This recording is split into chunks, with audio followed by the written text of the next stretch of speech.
Well, guys, the Kraken are here. The 32nd NHL franchise is around. The broadcast sucked. We all knew what was happening. We will talk about that and a lot more stuff today. 2-in-1 podcast. I'm Adam. Alex, how are Yeah, you? not too bad. How are you? I'm fine. Daniel, you yourself? You good? Hi, Daniel. Welcome to 32 the podcast. It's not 32 podcasts. Not 32 Listen. thoughts. I was gonna say 32 thoughts, but I don't want to get sued. I have a question for Adam.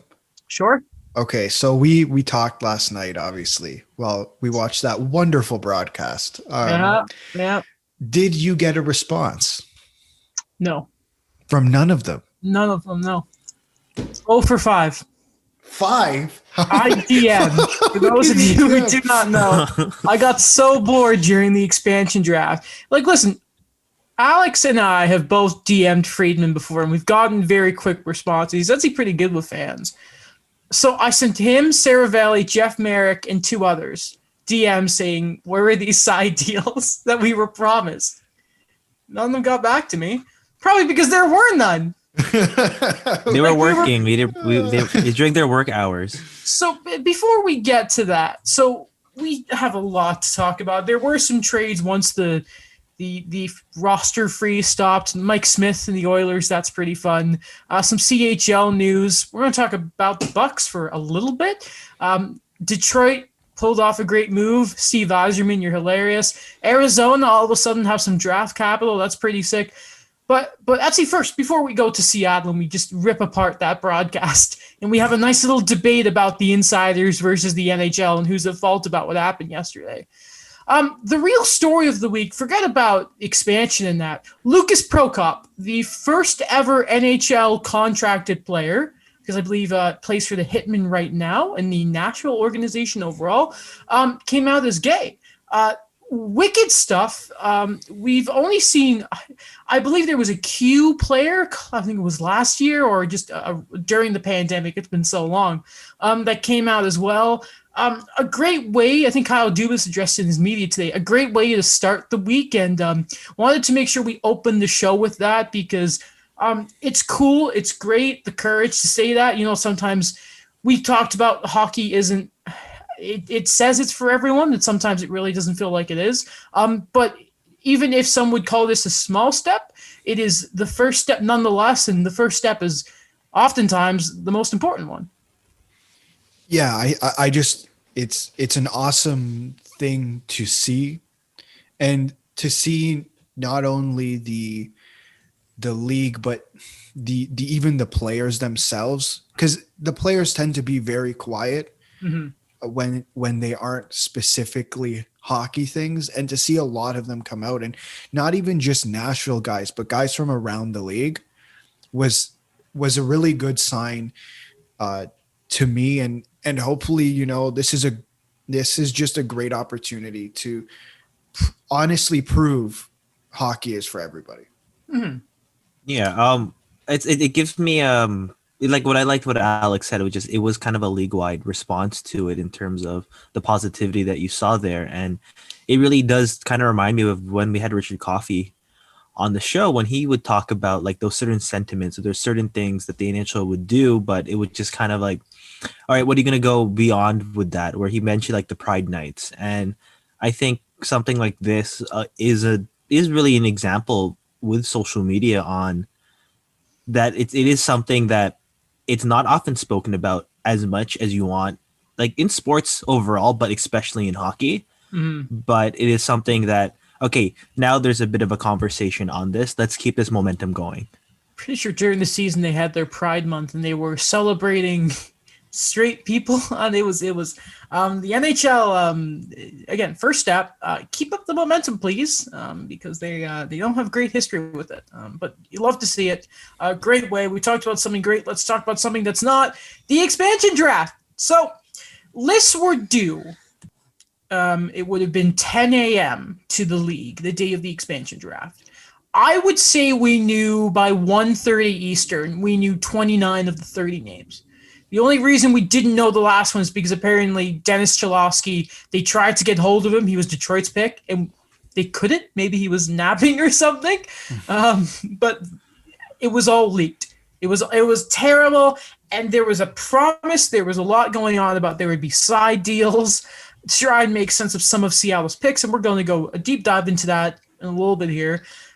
The big problem is there were no side deals, and even then we were told, okay, so today after 1 p.m., it is, by the way, 5:37 right now Eastern again. There's going to be the trades then announced then, and there weren't. There was what was it? Tyler Pitlick flipped for a 4th to Calgary. Yep. Yeah. We're gonna get into the exact of what this means for Seattle, how they maybe did compare to Vegas as well in a second. First off, who do you guys blame? Do you blame the inside Frank Saravelli? How are you? Do you blame the league? Do you blame do you blame the fish market in Seattle? I don't know. Maybe the leaks really came from there all along. The fish they're throwing about. Well, we did see a leak of some footage, but yeah. What do we call it? The Sev bombs? Sarah bombs? Sarah bombs? We'll come up with a name. Yeah, it's like the Woj bombs, and then now. That's true. Yes. Because like he was on top of it like crazy. I remember, I think there was a few people who said that they knew this was going to happen. There were a lot of like student journalists saying that they closed off social media for the night, so they actually watched the expansion draft. But yeah, I don't know. When it comes to this, like I already had this feeling that this was going to happen. I remember when I was doing an article on Matt Dumba and what his future was going to be like in Minnesota before, we had the entire season of buyouts. And Ron Francis was already quoted on so many articles that he knows teams were prepared. He knows that it is a different circumstance now compared to how it was 4 years ago. And that's the same thing now. It's just kind of like, I really feel like with who was protected and who wasn't, there is more willingness now to teams saying like, hey, you know what?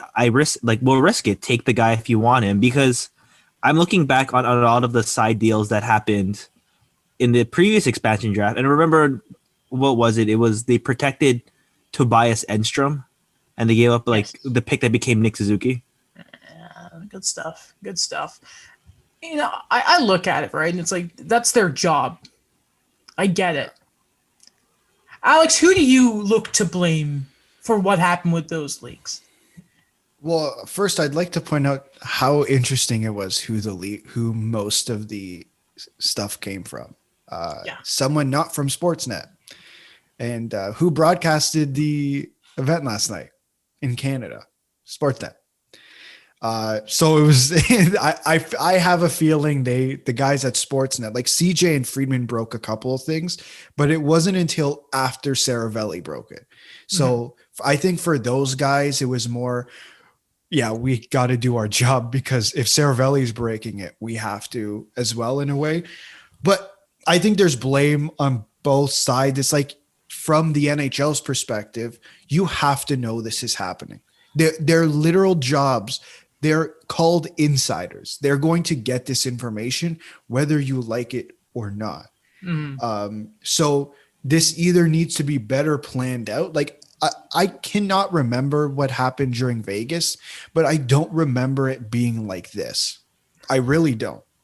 I heard that too. It's like people saying Vegas leaked everything. I was thinking back and I realized I didn't have Twitter back then.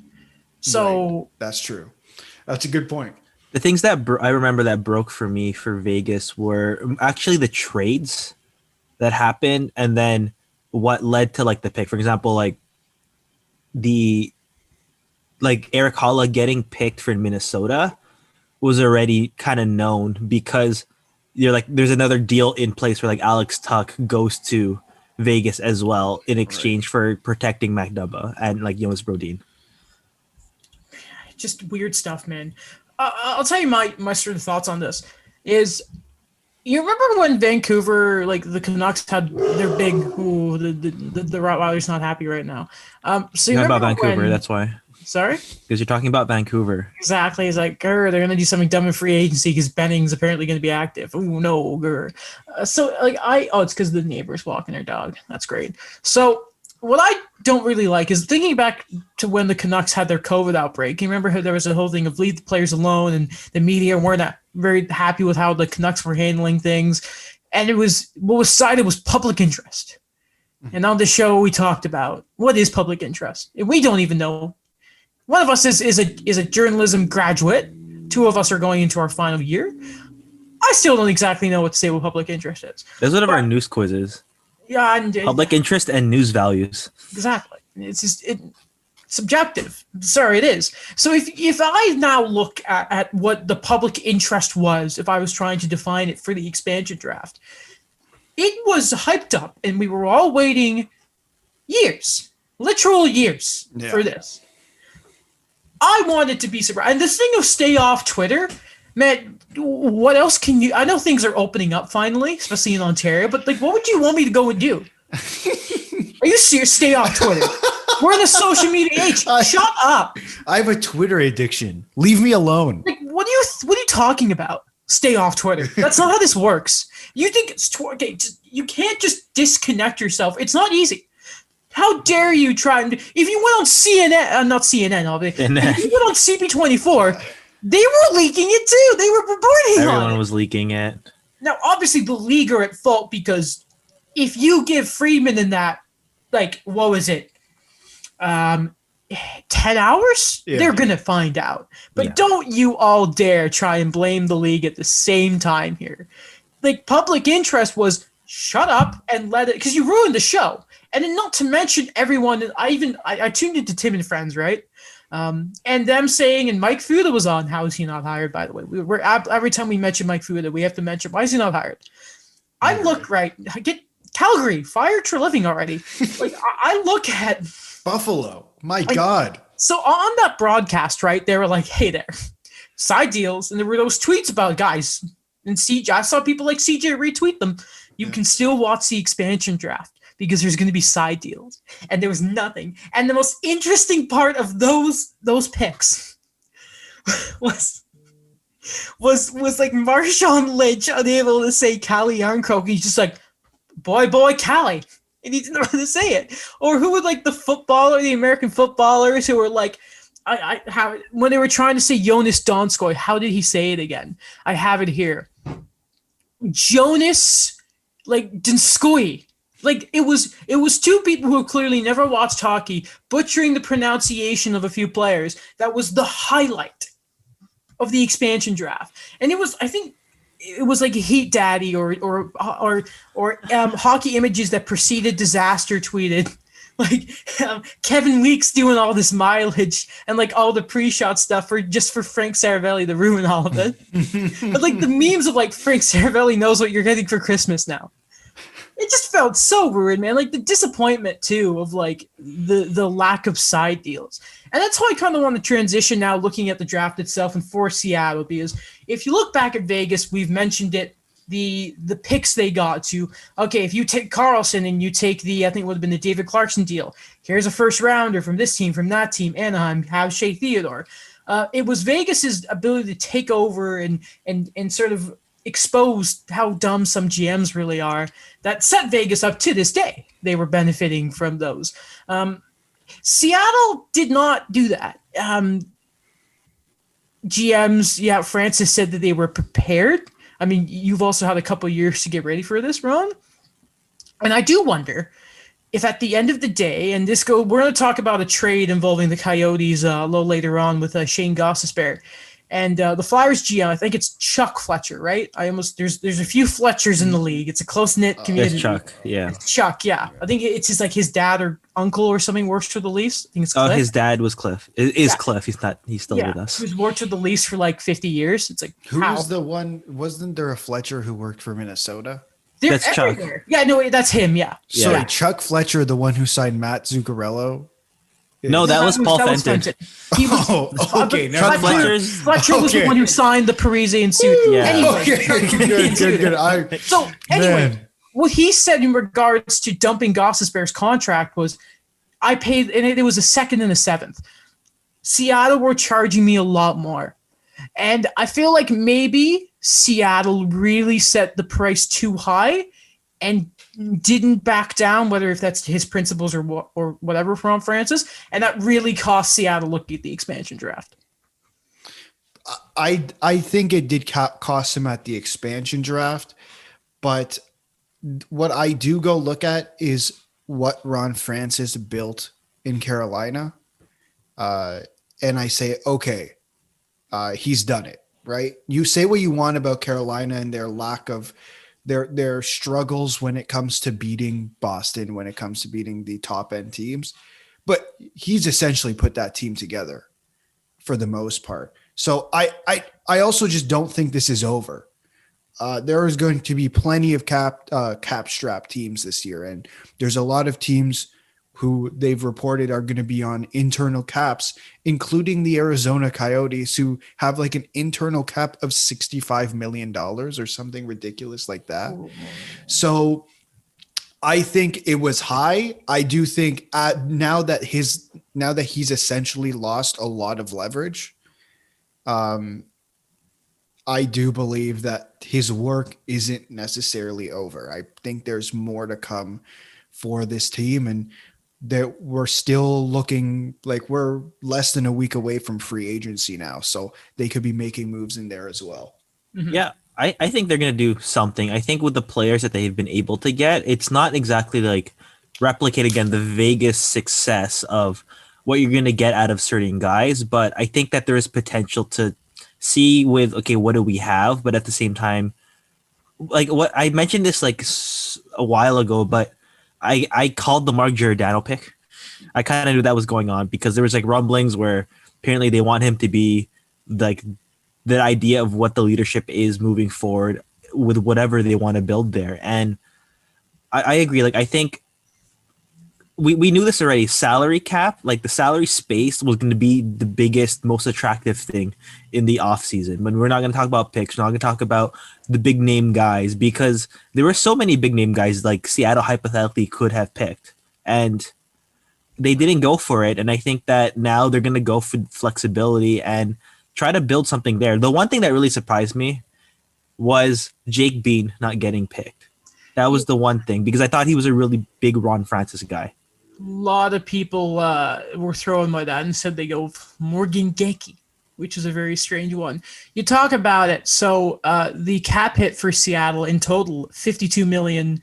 Obviously some spare change after that, but $52 million cap hit. They've got $28.9 million in cap space.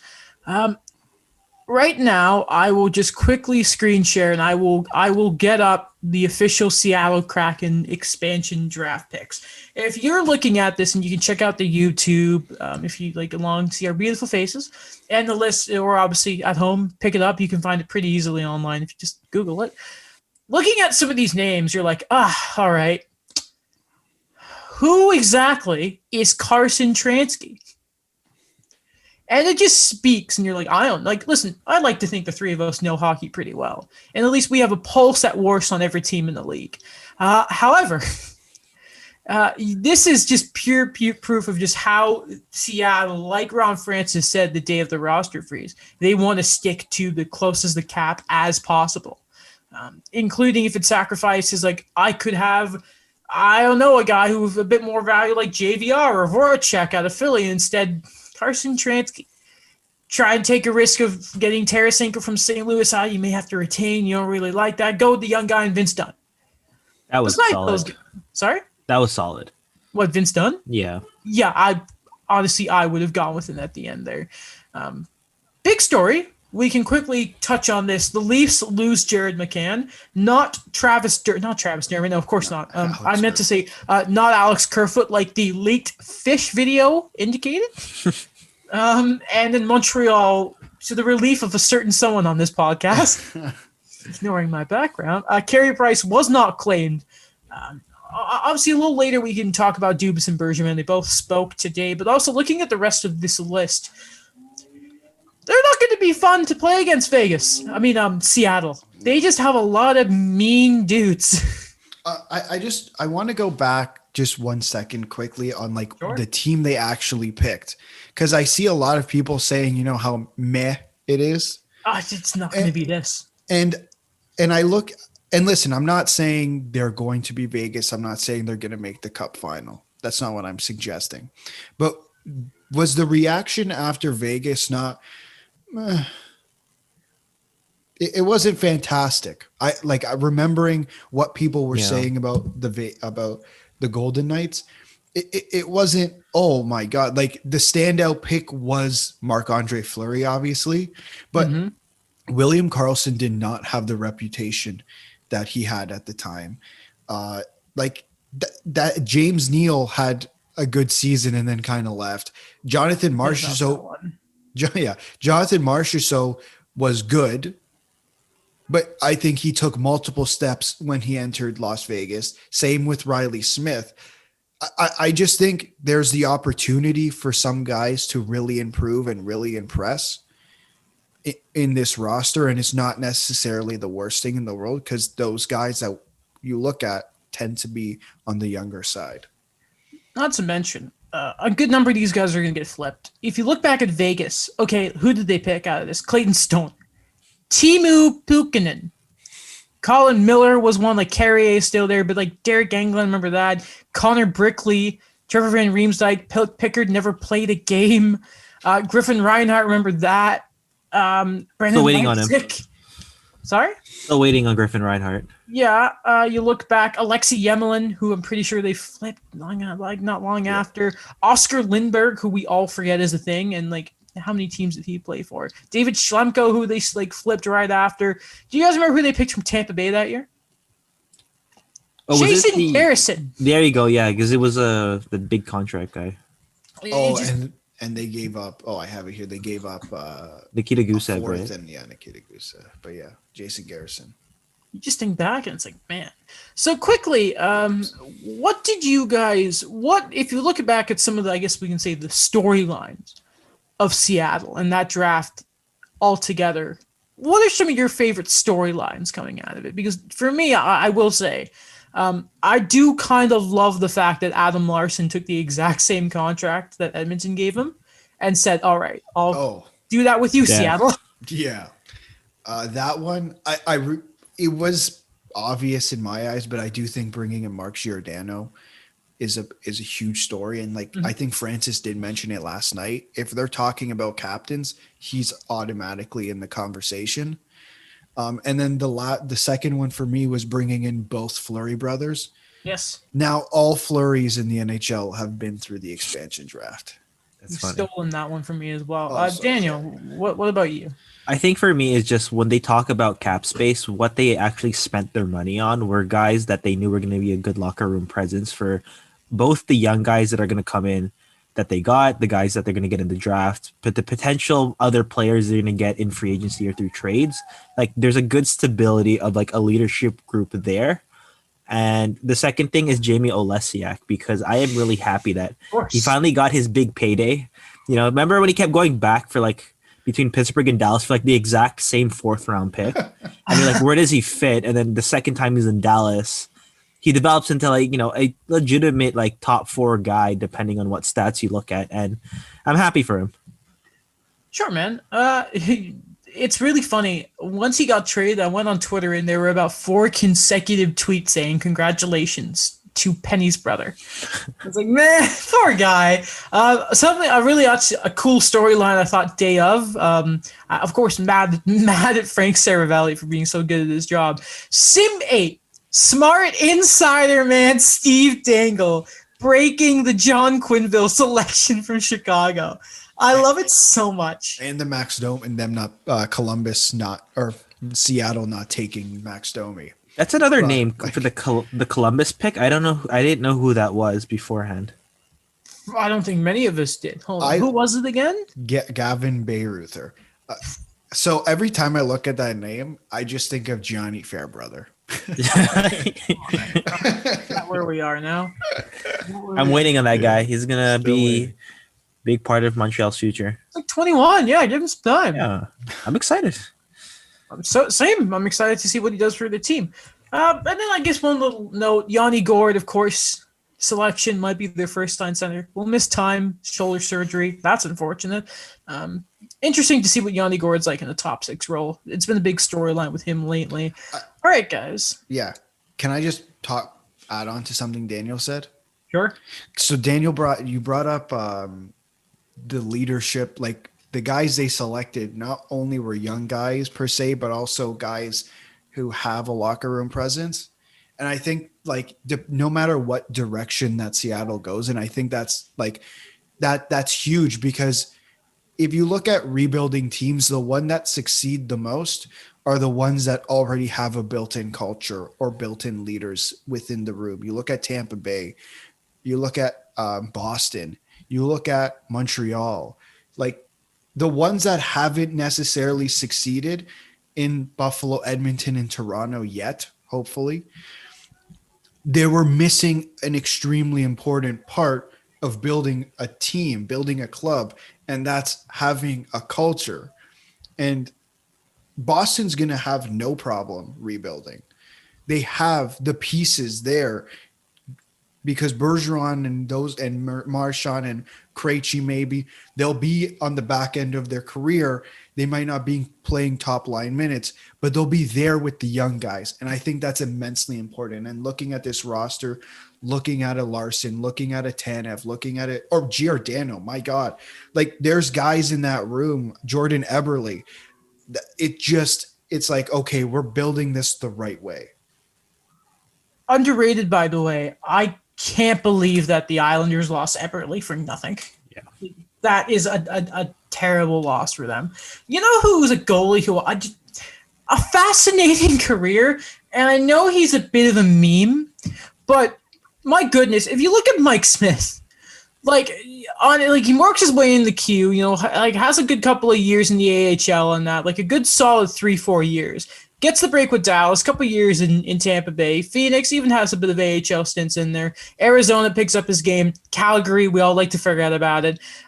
He's 2 seasons with the Oilers. First a little down. An amazing season this year. Wasn't great in the playoffs. Wasn't the reason they lost, but still you'd expect more after he was like north of 9. I think it was like 9-23 in the regular season. Amazing stuff. The problem with Mike Smith is because he's had so many miles on him and he's played for so long, 642 regular season games, he's 39. So I don't think any of us would have had a problem with them bringing him back, per se. It's a 2-year extension, though. $2.2 million, which isn't terrible for some, like, if you look at the goalie market. 2.2 for a starting goalie might not be that bad.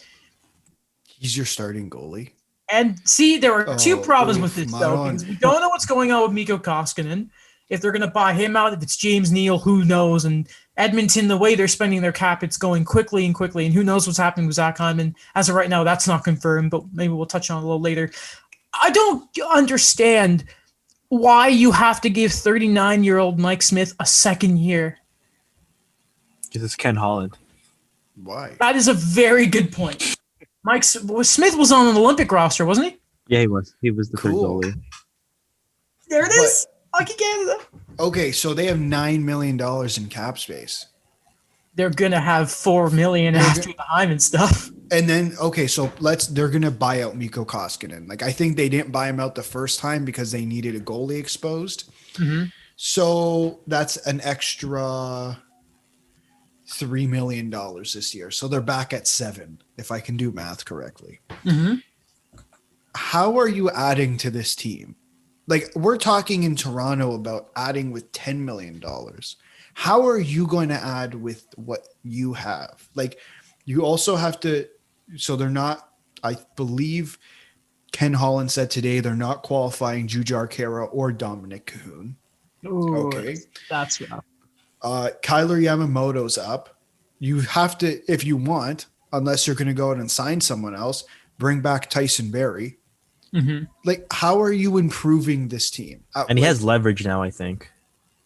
Who? Yeah. Tyson Barrie? Tyson Barrie, because look at your right side now. That's a good point. Yeah. And he also can get, like, there's a team out there who will give him the deal that he wants. 4x5. What, Five if by that's five. what it is, Yeah. I'm sure there's a team out there who will give it. But I don't see, how are you going to make this? How are we working here? They're gonna get more guys again that they're gonna expect that they're gonna expect it to be like the Florida situation, that I think that they're gonna say, hey, let's try to get guys that they're gonna play above their pay grade. They're gonna play above what we're gonna sign them to. But the thing is, that's been the theme the whole time, where we look at who they put in the top 6. Like Tommy Cahoon was pretty solid, so I'm not really sure why they're not re-signing him. Haven't they tried that already? Like they brought Yeah. in Kyle Turris for cheap, and unfortunately, it just didn't work. Josh Archibald's playing in the top 6 at $1.5 million. They brought in Tyler Ennis. Like they've tried that already. Like they got to like I don't know what they have to do, but $7 million in cap space, and you still kind of have to figure out your bottom 6. Questions. And then if they do, is it going to be Stuart Skinner as your backup? Do you go another route? Because like obviously, like Mike Smith has to have a quality backup. He has to have one. Yeah, probably. He should be. He should be. You know what I mean? He should be the quality backup. Yeah. Yes. Like he should be like at least a 1B. Like that should be the situation. Exactly. Cool. Exact same thing. Older guy, but still like a lot of gas. Exactly. Still. Yeah. Good player, Mike Smith. But it's just figure it out, man. And by man, I mean Ken Holland. What are you doing? Get McDavid some help, please. That's all we want. That's all we want. I really hope that. What, by the way, what happened with this whole thing of Hyman was getting 7x7, and then all of a sudden it turned to no, it's the Josh Anderson deal. So apparently he did get higher offers. Now, if I can find that tweet again, who tweeted it? But apparently Calgary were really close, and I just have a feeling it might be Calgary or Vancouver who offered him that type of deal. Probably. And I wouldn't want to go to either of those teams right now. Fair. Go play with McDavid. Exactly. Like that's the good thing about Edmonton is if you pitch to the player that you're going to play with Connor McDavid, it's like, okay, I'll come. But yeah, like we'll see. It seems pretty confirmed. It's either a 7 or an 8 year deal. Mm-hmm. That's so weird. So weird. You know what else is kind of weird, Daniel? Why in the world are teams not going to learn about giving too much term to a depth player? The New York Rangers have officially signed forward Barclay Goodrow after trading for his negotiation rights, and they have inked him to a 6-year deal. It is worth $21.85 million. The AAV is 3.642. Let's check if he wears number 42, guys. But I had two. There's 2 things that I brought up before, and I think it still makes sense here. Is recency bias about what he's been able to do for a team for Tampa, and because of that, it's about that mentality we talk about where a GM says, "Man, if we only had these guys, we only had these types of guys that play in the bottom 9, and they just give us what we need in terms of grit or some secondary scoring depth."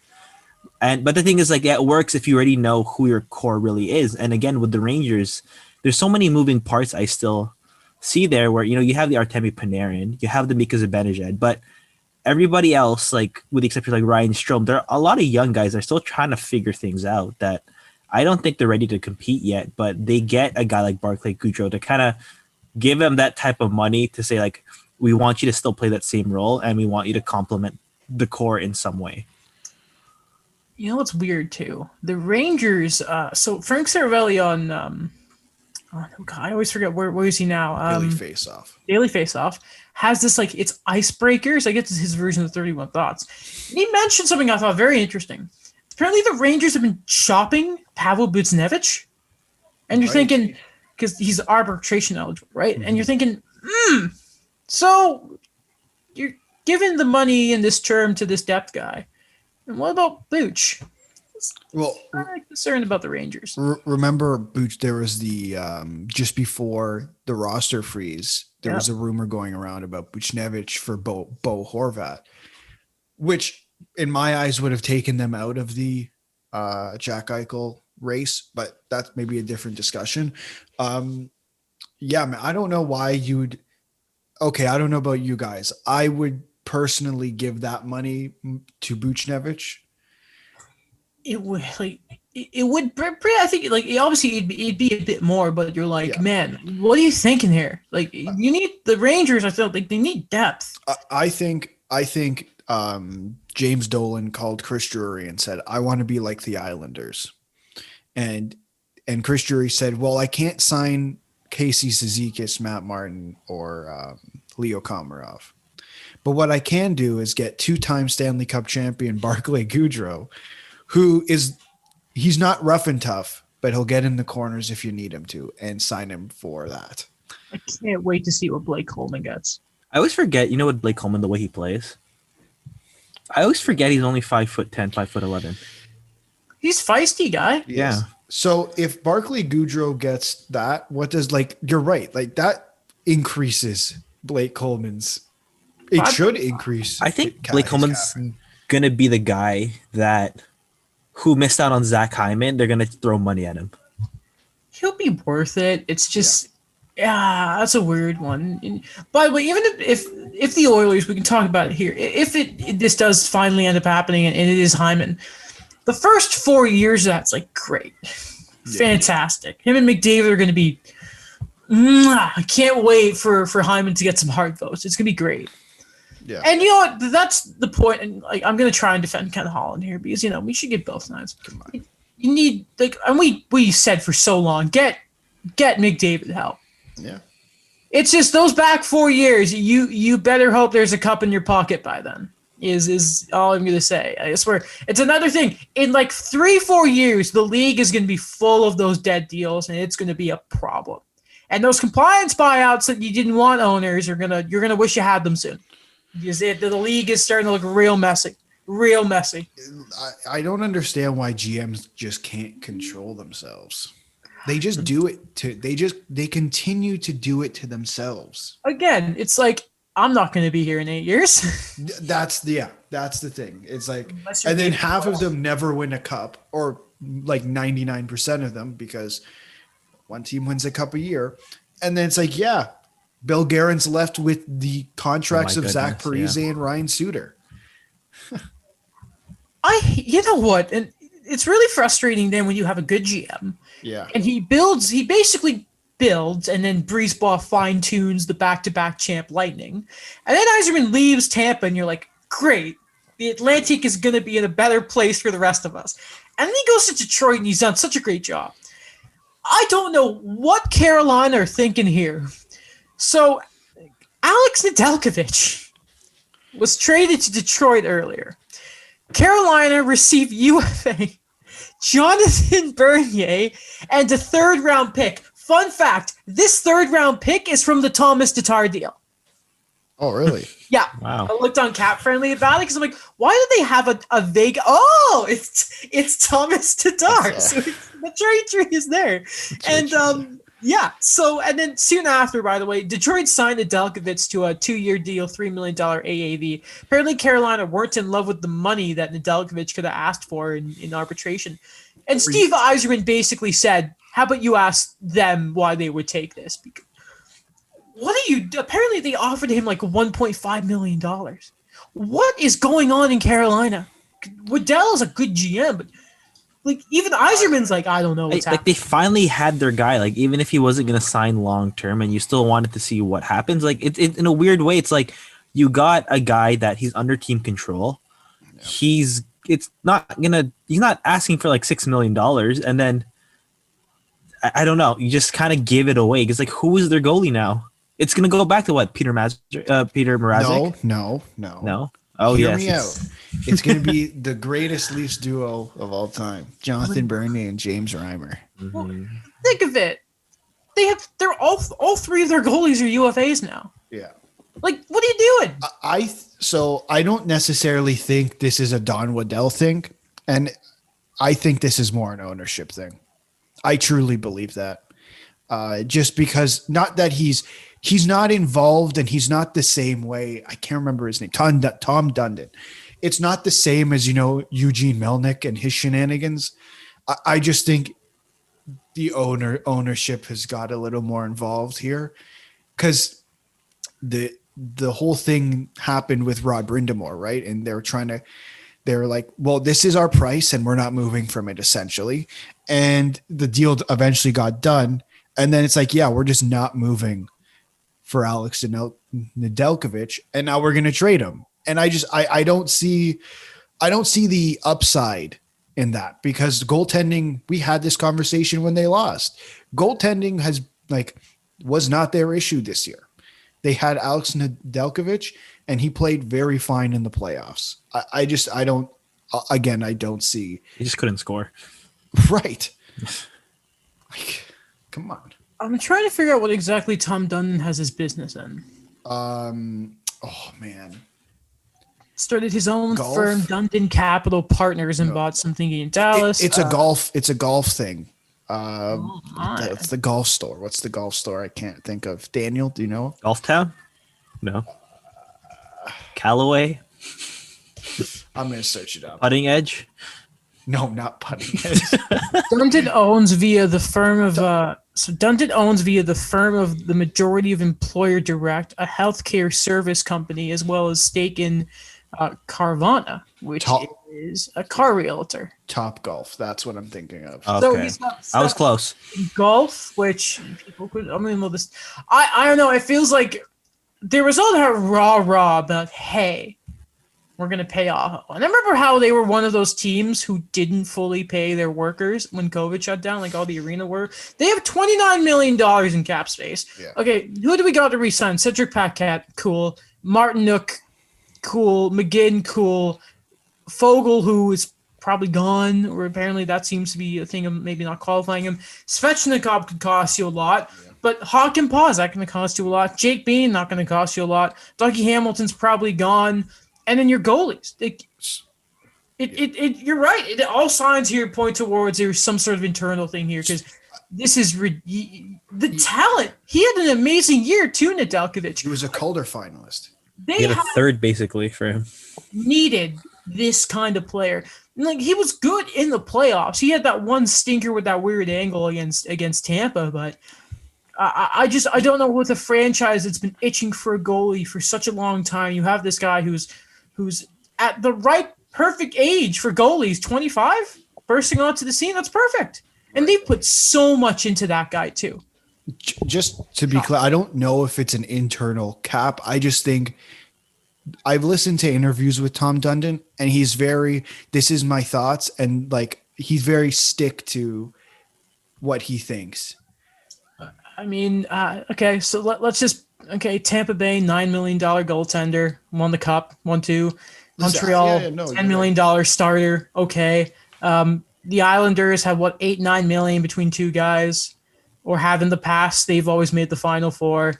Vegas, two very well-paid goalies. I'm pretty sure their salaries are north of 10 together. Man, if you want to win, you need goaltending, man.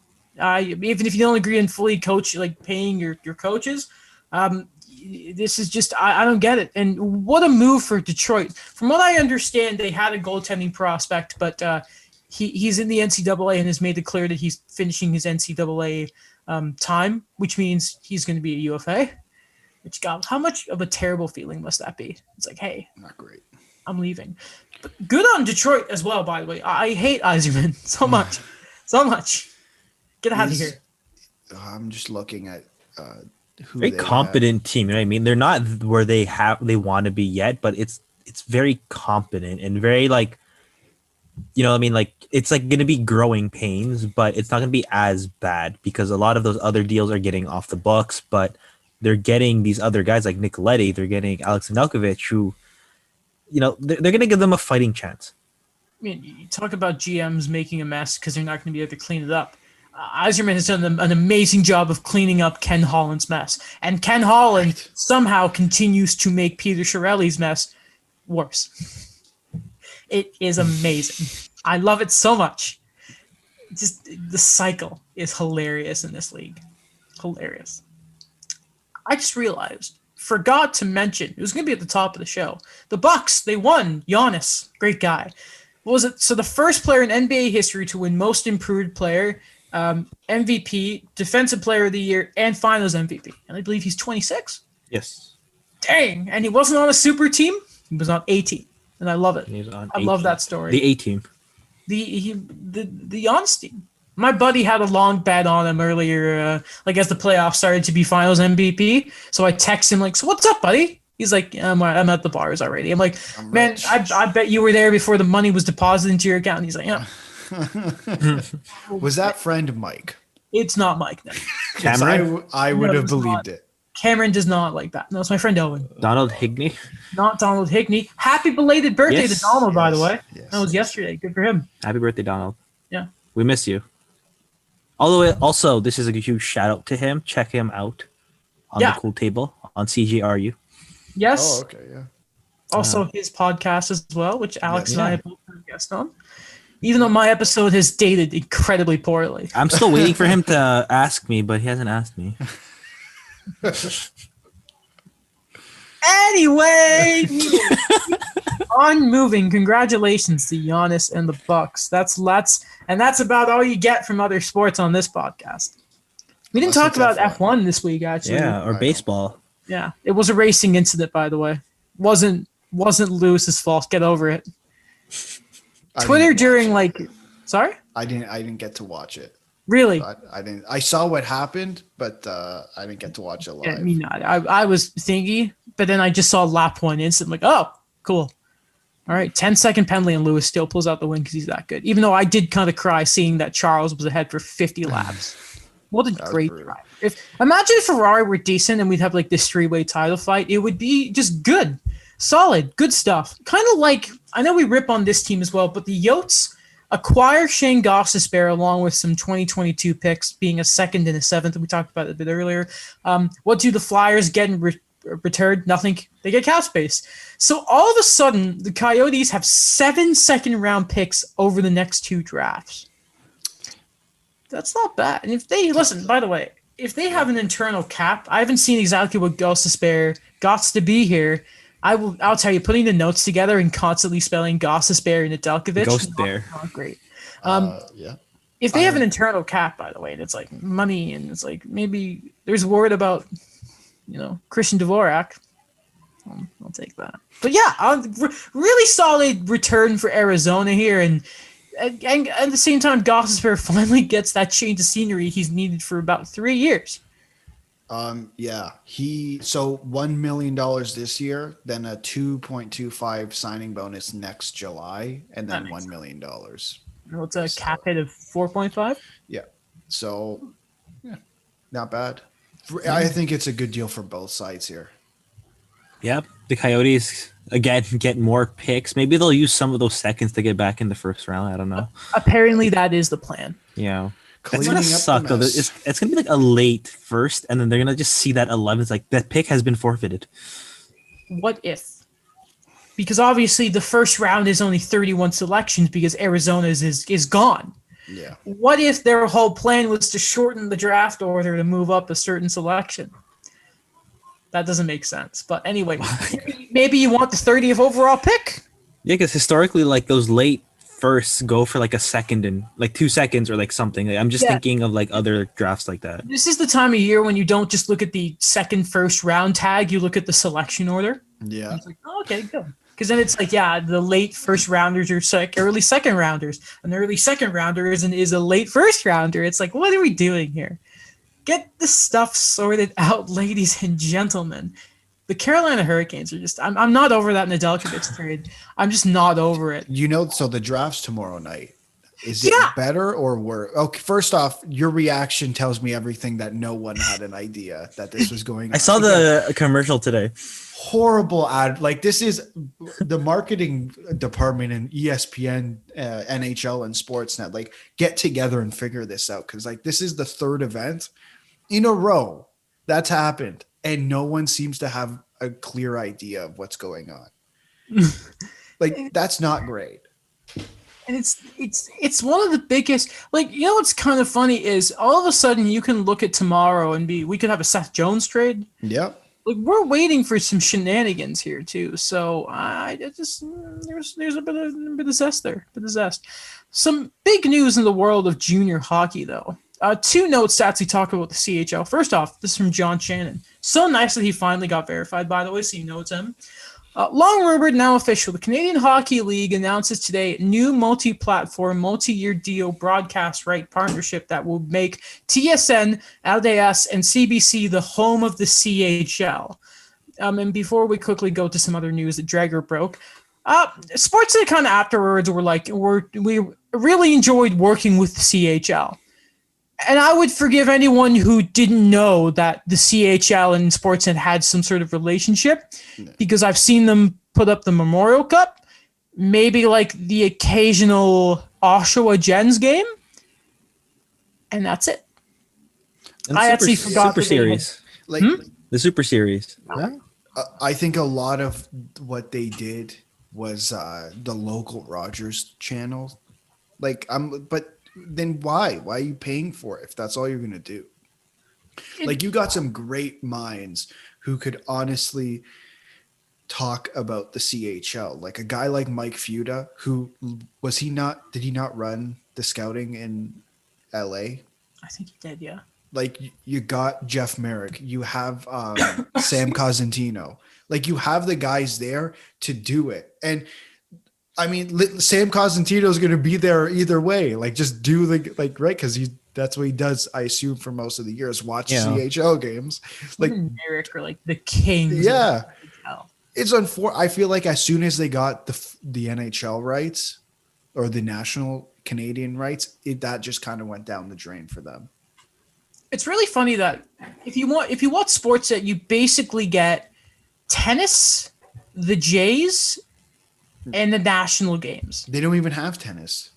They just that's TSN too. Yeah, right? it's poker, darts, weightlifting sometimes. Is there axe throwing in there? Sometimes axe throwing, baseball. Right? It's like Sportsnet. We're like, listen, we want the national hockey rights, and that's it. And then the TSN, I didn't realize this until lately. I've realized every other time I want to watch another sport, I'm around the sports channels. I'm like, oh wait, no, TSN have all of them. Yeah. Yeah, everything that's not hockey. Yeah, basically. Once Sportsnet lost the Premier League rights, I don't even know what's on. It's just like so it's not on. No. Oh, too soon. It's really if they ever lose the national rights back to Bell, those memes are coming. By the way, it's brutal. It's also kind of it is kind of cool that it's finally on the same network as the World Juniors. I always thought that was obviously IIHF stuff's a lot different, but I don't know. I've always wanted to spend more time watching the CHL and maybe see how we go here. Some other news out of the CHL. This is from Darren Dreger. CHL sources say final details are being worked out with the NHL that will allow junior eligible players who played 20 or more AHL games last season to return to the AHL next season, rather than back to their major junior club. Bit more complicated, but that's the gist of it. I'm not going to lie. When I first saw this tweet, I started reading and I thought, yes, we're finally getting full eligibility. And you keep reading. I was like, oh, okay, no, just this year.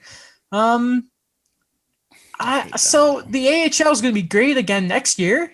And then it sounds like it may be going back to normal. And it's like NHL or OHL, good. Like, who would that even affect for next year if they play 20 games in the AHL? Jan Mysak. Oh, yes. Czech captain. Mysak. Would Quinton Byfield be eligible next year? I'll double check, but I know he. Yeah, he would. Good. So Jamie Drysdale? Oh no, he's already 20, right? No, I don't think so. Yeah, he might be because he's played 2 World Juniors now. Where is he? Here. He is 19. He'll be 20 next April. Oh wow! Now, geez, wow. Oh wow! Oh yeah, he made the World Junior team before he was drafted. Oh no, yeah, but he was like 7th D, because they have that super predictable way of developing players. Anyway, they should just do this moving forward. Like, not get rid of the 20 games. You should be able to keep prospects in the AHL. Like, even if it's like, okay, we can keep you can keep 3 prospects per se, guys who would be eligible for the CHL, but it like that rule. But it's like there's guys who should be in the AHL developing rather than developing in the CHL. I just think overall it's better for their development. But what do I know? Can we talk about how it's been 26 minutes and the NHL schedule has not been released still? Yeah. I'm getting really annoyed about that, and people are too on Twitter. Just having a day. Why is Darren Dreger joking about that? Stop it, dude. Like, give me the schedule. God, the league. By the way, it's great when you watch the first ESPN via broadcast, and and it's basically It's at 6:30. It's at 6:30. it's at 6:30. Yeah, they pushed it back. They announced that at 6 o'clock, but I don't know why. It was important to let us know that, oh, hey, there's room for the Olympics, but there's still nothing yet. But you can't give us what we actually all want to know yet. That's cool. That's great. Update with the Olympics. There is no update. Here's my prediction. They don't go to the Olympics. Yeah, well, you've been saying that since they signed the CBA and said, yeah, we're totally going to go to the Olympics. I'll be optimistic about it that I hope they go to the players like we're going. We all know which league this is, right? I know, but there is hope. I want to be optimistic. Trust me. Kyle Dubas spoke to the media today, talked Yes, about he optimism.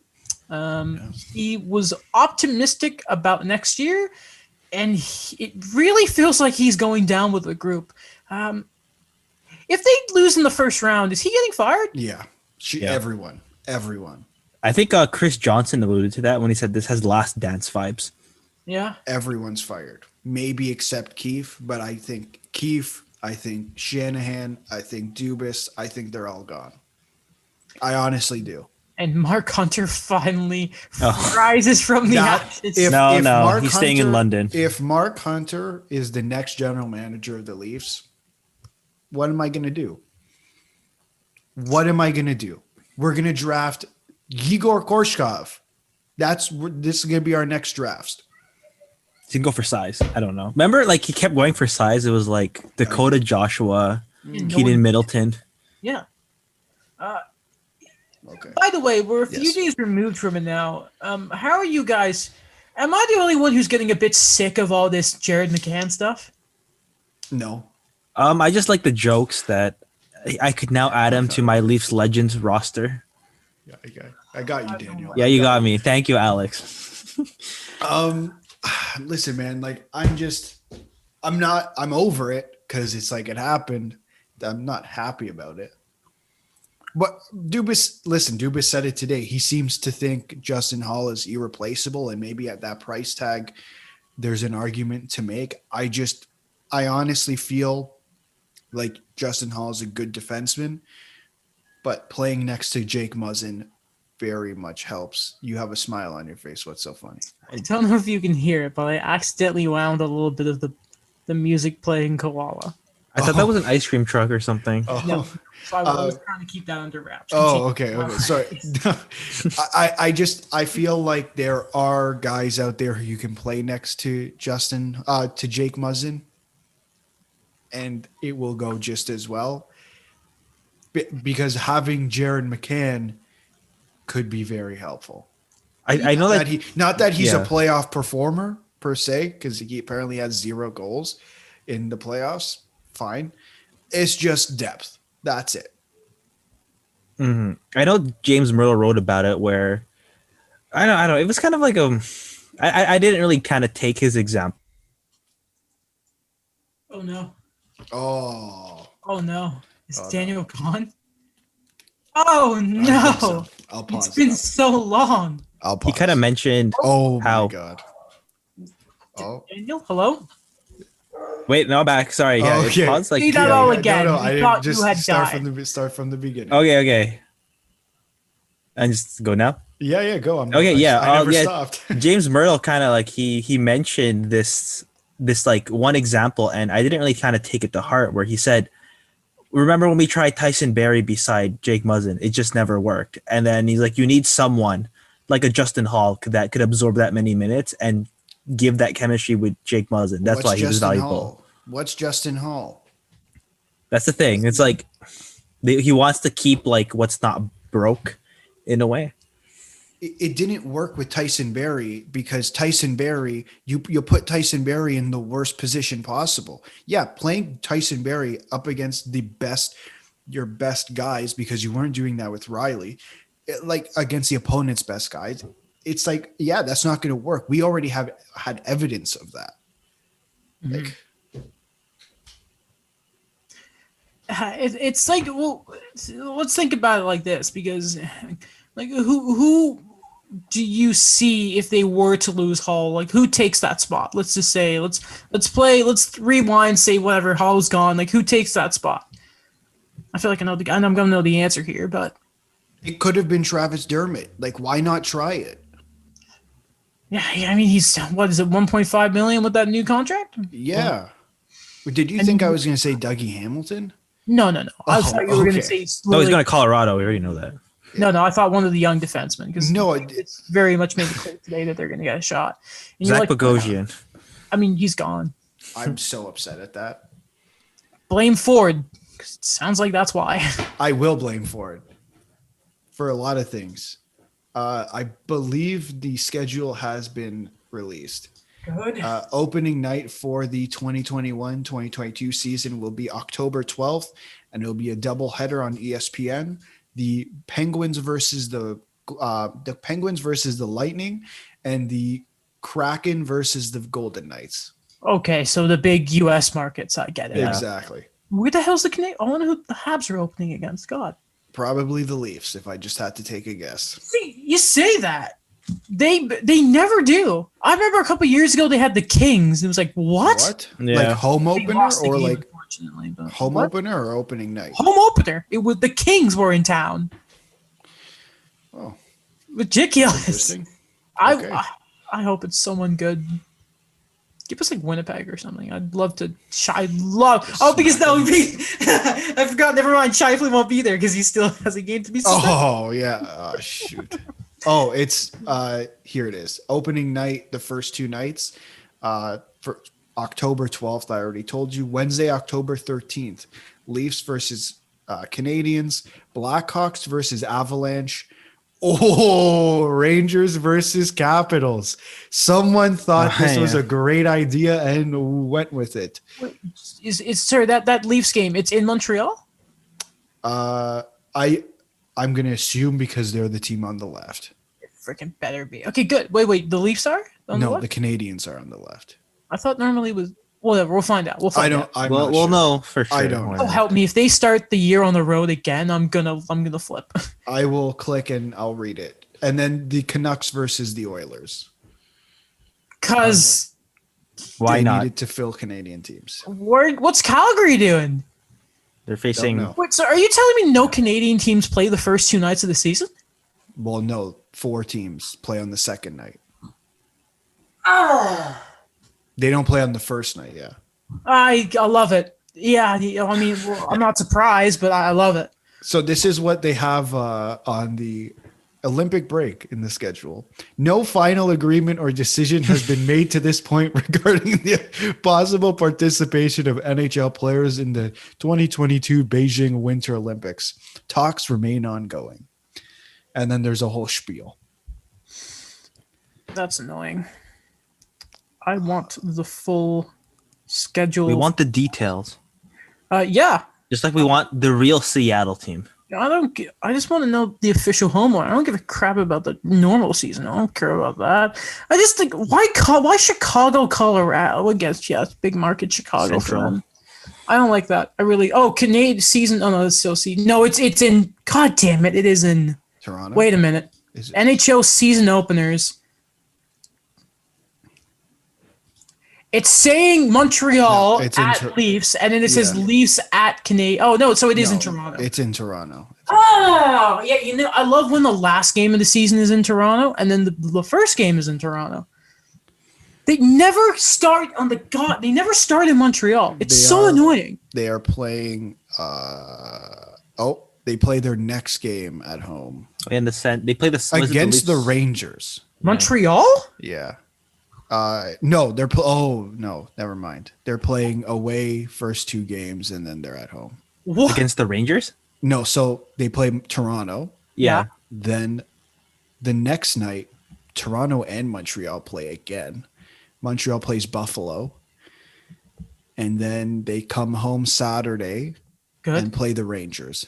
So they start the year on a 3-game road trip, Two- and then 2 games. 2-game, and then they have a home opener against the Rangers. Correct. What's that? That's so that's trash. That is absolute trash. So at least it's a Saturday night game. That's such. I hate that. Yeah, Saturday. It will be. They better be like. It's no. I just like personally, the atmosphere at the Bell Center you imagine is going to be great, right? like after like how great the year was, and like you finally get to see like the team full capacity, welcome like all the guys. Like I know it's the Rangers, like it's the Rangers. They'll be original a step six. forward, but it's just like you couldn't have done Tampa or like the Leafs again and just done. So clearly they're not doing the mini series anymore. No. They might be because the Leafs third and fourth game is Ottawa. If I looked at it correctly. Yeah, it's like Thursday, Saturday. I hope they do it, man. If they know anything about, hey, okay, we still have stuff to talk about actually. Yeah. We should probably get to that. Anything else from Dubas's press conference? I think, yeah. I commend the man for doing what he's doing in terms of dying on the hill of these four guys. Yeah. I was re-listening to the SDP, the episode Marner signed. Just, man, it's age. Why would you do that to yourself? It just showed up in my recommended feed. Oh. And I was like, okay. Okay. It doesn't affect me. I wasn't upset about it. No, I was annoyed about all the coverage, but, everyone was. The Kraken, I just checked their schedule. Yeah. Their first 5 games are on the road. Yeah, because their arena's not ready. Yeah. Yeah. The And it's first against home. the Canucks, right? Yeah, it's their first home game. Makes sense. Why couldn't you have done it with... There's Vancouver, Montreal, Minnesota, Rangers, and then they're back on the road against Edmonton. Okay. Well, we should probably keep going here. We should. And we should look at... we'll finish off just with Marc Bergevin and talking. We can cover more exactly about Hall and Hyman once that stuff is kind of official. Because, again, we're still waiting. So the Habs, obviously they lose Hayden Fleury in the expansion draft. What do you need to know about him?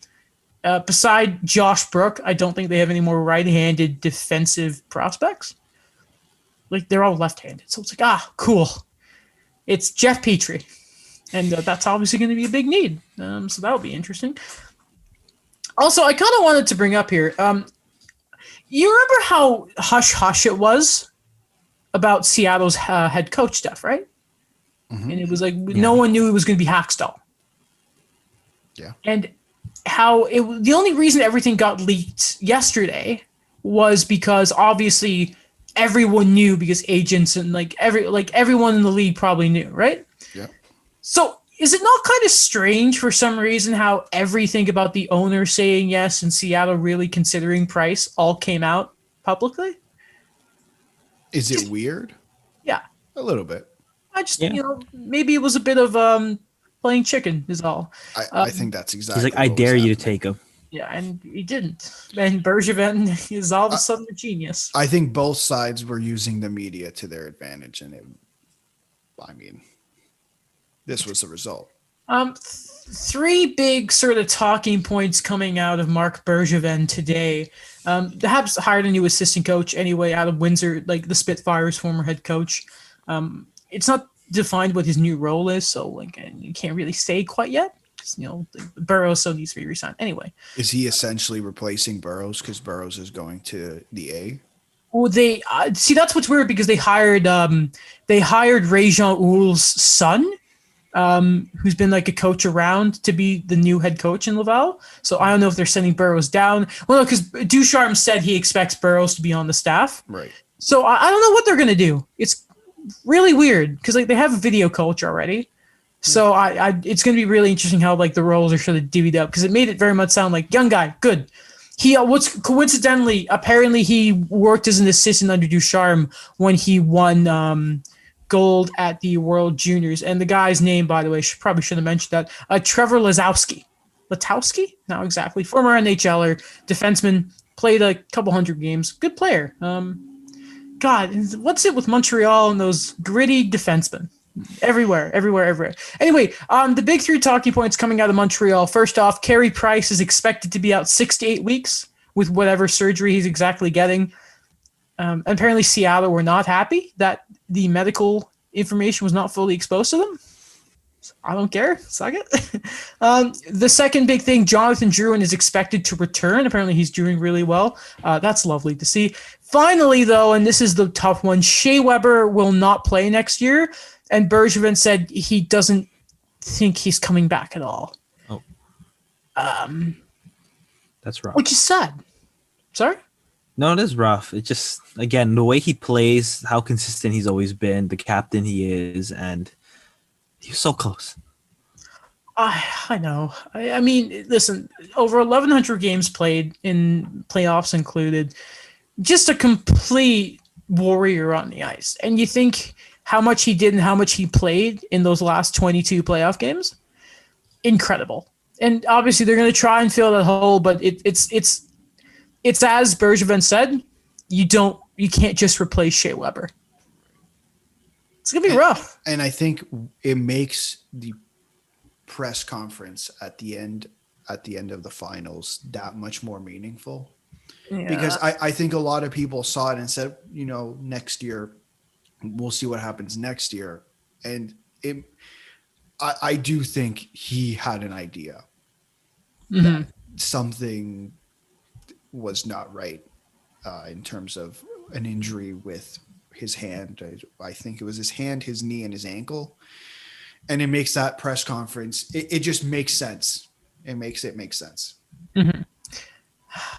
Shea Weber. Freaking hell of a career, by the way.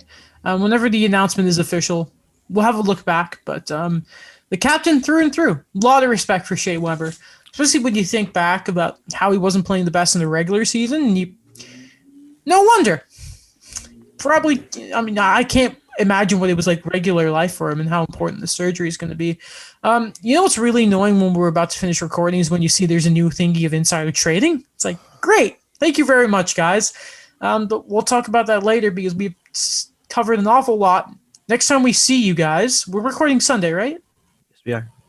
So the draft will have happened. The first and second, third, fourth, fifth, sixth, seventh rounds. And then we'll be prepping for free agency, and which is kind of cool. Prediction. Will it be worse or better than last year? It better be better. Will it be worse or better than last night? That's Better. The bar that's that we're a pretty low looking bar. at here is pretty bad. I'm just asking. I'm guessing ESPN are doing the draft. Things are going to be leaked before players know that they signed the contract. Frank usually Saravalli knows. They don't usually get leaked before a draft, right? That's not I know that No, happens in other sports, but Normally Cosentino has an idea, yeah. but no, it's never leaked like this is for sure going to happen. But it's the NHL draft is good. I would be really mad if that started happening in the NHL. Because Daniel, you might know this better than me. It happens sometimes in basketball, does it not? Like I see Woj drop the occasional draft bomb. Oh, yeah. He's usually like one of those guys is the first one. But like, I mean, to a certain extent, it was kind of like that in 2020, but not to the Woj kind of extent. Like, you remember Elliot Freeman was faster than the broadcast? Mm-hmm. Oh, what? That might have just been because he was there. Or yeah. I don't know. Whatever. But like the Woj ones sometimes are like, even before Adam Silver's like, we have a trade to announce, he already has the details. That's what I meant. Okay. Well, that's it for today. Fun show, action-packed show. Can't wait for the next show. We're winding down here. Probably not many 2-episode weeks left. Probably after next week. Probably none. I miss you guys. We might even have a Wednesday episode, depending on how things go. Whoa. Miss you too, Daniel. Yeah. Anyway, that's it. VoiceEd, great platform. As always, love you. Check out all our social medias, the show's social medias, YouTube, TikTok, all that kind of lovely stuff. Alex's blog, my YouTube channel, Daniel's stuff with the High Opener, Hockey Writers, and CGRU, and all that stuff. And we will see you Sunday for the draft, and hopefully there are big trades and such. There will be. Bye, guys.